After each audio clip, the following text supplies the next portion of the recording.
آج کا دن تو بالکل بریکنگ نیوز کا دن تھا. صبح پہلے خبر آئی, بریکنگ نیوز آئی کہ چیف جسٹس صاحب نے ایک 7 ممبر بینچ بنا دیا ہے اور 6 ججز جو خط لکھتا ہے ہائی کورٹ کے, اور اس پر ہم سن رہے تھے اب کمیشن بن گیا, انکوائری کمیشن بن گیا, جسٹس تصدق جیلانی صاحب اس کو ہیڈ کریں گے.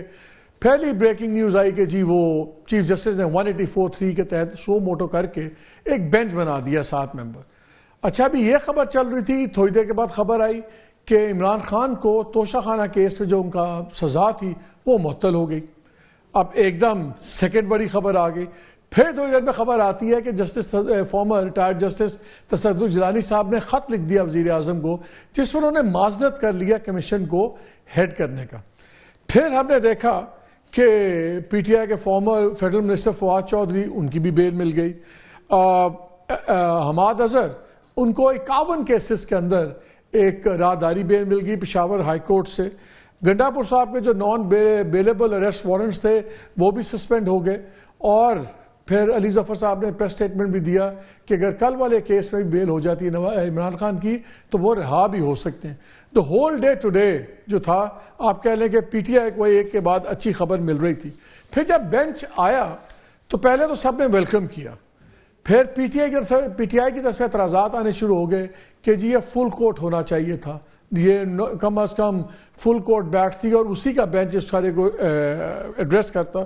اور وہ بات یہاں سے اٹھی. ہمارے ہی ایک پہلے پروگرام میں پچھلے ہفتے بات کرتے ہوئے چودھری اعتزاز احسن صاحب نے کہا تھا کہ بہتر یہ ہے کہ اوپر سے لے کے 9-10 جو ججز ہیں سینئر موسٹ, ان کو لے کے سو موٹو میں کنورٹ کر کے چیف جسٹس اس معاملے کو خود سنیں.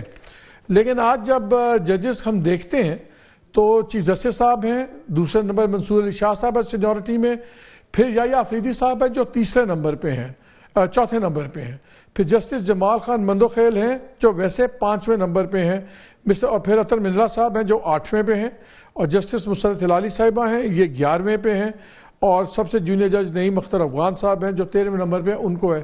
بیچ میں کچھ مسنگ ہے, لیکن جو سپریم کورٹ کا آرڈر نکلا بینچ فارمیشن کا, اس میں بریکٹ میں لکھا ہوا ہے آل اویلیبل ججز ایٹ پرنسپل سیٹ اسلام آباد. تو شاید اس لیے یہ ججز سینیورٹی وائز نہیں بنے, لیکن 2-3 سوال اٹھ کے ہیں. اور جو ان کا بھی ریکیوزل لیٹر تھا تصدق جیلانی صاحب کا, اس میں انہوں نے یہ لکھا وزیر اعظم کو اور اپنی ریزننگ دی. انہوں نے کہا جی بہت شکریہ آپ کا, لیکن یہ جو معاملہ ہے جو ججز نے لکھا تھا یہ چیف جسٹس کو اس کو ہینڈل کرنا چاہیے. اور پیٹریاس فیملیئرس کا ورڈ یوز کیا جس کا مطلب ہے جو گھر کا میل سربراہ بڑا سربراہ ہوتا ہے, اس کو ڈیل کرنا چاہیے. 2-3 سوال اٹھ کے ہیں اب جن کے جوابات لوگ ڈھونڈ رہے ہیں کہ آج اتنے دنوں کے بعد چیف جسٹس صاحب نے کیا کیا, یہ پہلے سو موٹو کیوں نہیں لیا, اور اگر 7 ممبر بینچ بنے ہیں تو کیا اس لیے بھی 7 ممبر رکھے گئے ہیں کہ صرف اس لیے کہ وہ 7 ممبرز ہیں اسلام آباد میں, یا اس لیے کہ اگر 7 ممبر بینچ کوئی سخت فیصلہ کرتا ہے تو وہ اس سے ایک لارجر بینچ پھر اپیل بھی سن لو اس پہ گورنمنٹ کی یا دوسروں کی. لیکن کچھ اندر کی باتیں جو ہم سن رہے ہیں وہ بڑی انٹرسٹنگ ہیں. جب آخری میٹنگ ہوئی پرائم منسٹر صاحب کی چیف جسٹس صاحب سے, تو اس کے بعد اعظم نذیر تارڑ صاحب جو فیڈرل منسٹر فار لا ہیں, انہوں نے ایک کافی لمبی پریس کانفرنس کی. پریس کانفرنس میں ساری باتیں بتائیں کہ ہم ملے, بڑے اچھے ماحول میں بات ہوئی, اور ہم نے ان کو بتایا کہ جی آپ ہم کمیشن بنائیں گے سب کچھ, اور انہوں نے کوئی ذکر نہیں کیا کہ اور کیا باتیں ہوئی.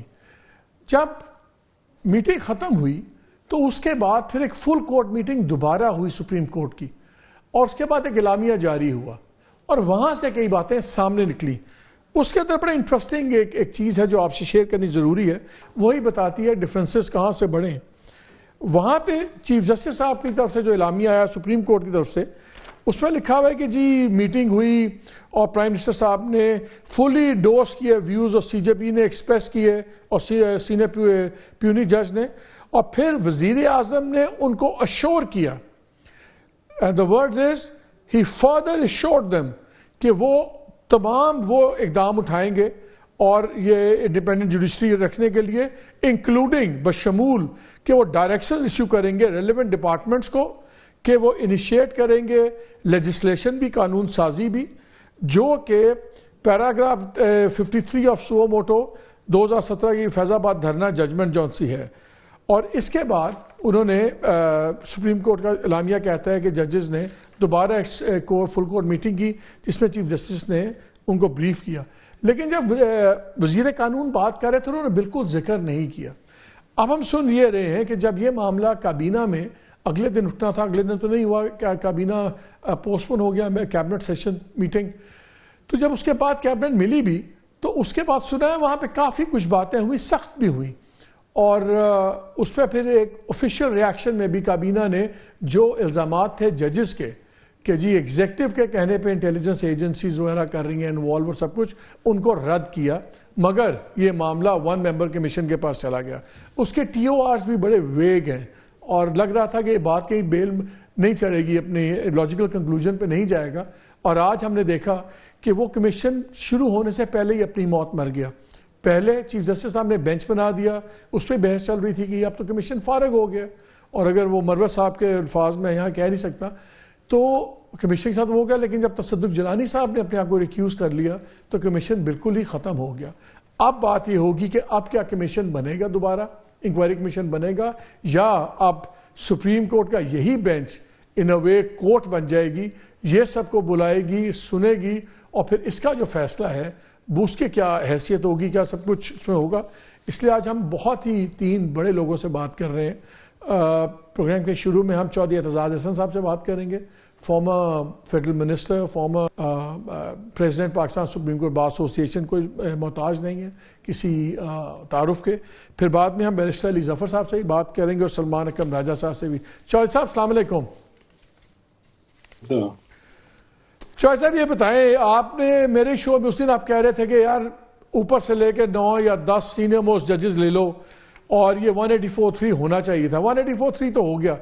کمیشن بننے کے بعد 184(3) سو موٹو لینا چیف جسٹس کا، یہ کیا ظاہر کرتا ہے؟ کیا چیف جسٹس نے اپنے پبلک پریشر کے نیچے آ کے، ہر کوئی بات کرتا تھا کہ چیف جسٹس نے بال پاس کیوں کیا ہے گورنمنٹ کو، ان کو خود کرنا چاہیے تھا۔ ججز بھی یہی کہہ رہے تھے کہ سپریم کورٹ کے چیف جسٹس خود اس معاملے کو دیکھیں۔ کیا پبلک پریشر میں آ کے کیا ہے؟ اور اگر پبلک پریشر میں آ کے کیا ہے تو فل کورٹ کیوں نہیں بنائی؟ کیا اس لیے کہ اگر یہ بینچ فیصلہ کرے تو متاثر لوگوں کے پاس اپیل کا آپشن ہو؟ پہلے ذرا اس بینچ کے اوپر ہمیں بتا دیں، are you happy with the bench? Because دیکھنے میں 4-5 لوگ اس میں کافی ہاکس کے زمرے میں آتے ہیں۔ پہلے تو ایک بات میں کروں، مالک یہ تمہارے بندے جو ہے نا، انہوں نے پتہ نہیں کہاں سے مجھے ڈھونڈ نکالا ہے۔ میں تو عید کے لیے ناروے آ کے بیٹھا ہوں بیٹی کے پاس، اور ارادہ تھا کہ کچھ یہاں سکون ملے گا، لیکن آپ لوگ تیز کرتے، اور میں تو بالکل ہالیڈے موڈ میں بیٹھا ہوں۔